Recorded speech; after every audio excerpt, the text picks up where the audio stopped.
Hello everyone, Dr. Renetta here, and I just want to take a moment and encourage those of you who saw that last video and you are saying, I stopped crying, now what?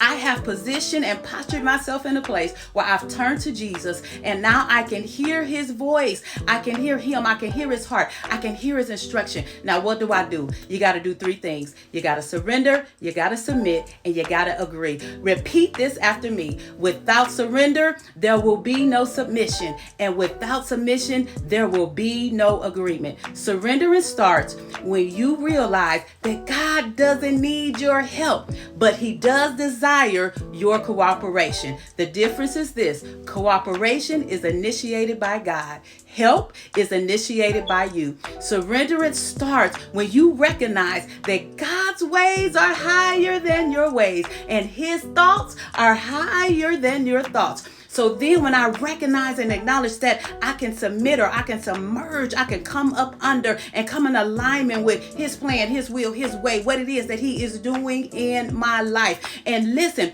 just because you obeyed an instruction doesn't mean you've submitted. Just because you've complied with what's required of you doesn't mean you submitted. Submission is so much more than that. Submission is a mindset. It is a posture of your heart. It is an attitude.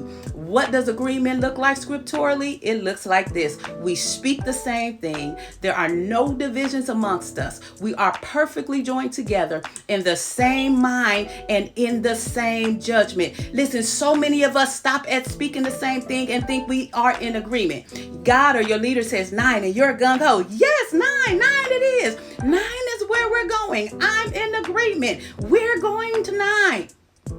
You immediately start doing 6 plus 3 when your leader or God had in mind 5 plus 4. You're frustrated because you think 6 plus 3 is right. And it's not that 6 plus 3 doesn't equal 9. What it is that it's not what your leader, it's not what God had in mind. It's your way and not their way.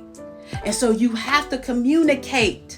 You have to go to your leader. You have to go to God. God, what does that look like for you? How are we getting to 9? Because if you're saying 6 plus 3 and they're saying 5 plus 4, there are divisions amongst you and there is no agreement. So you got to communicate. You got to surrender. You got to submit. And you got to agree.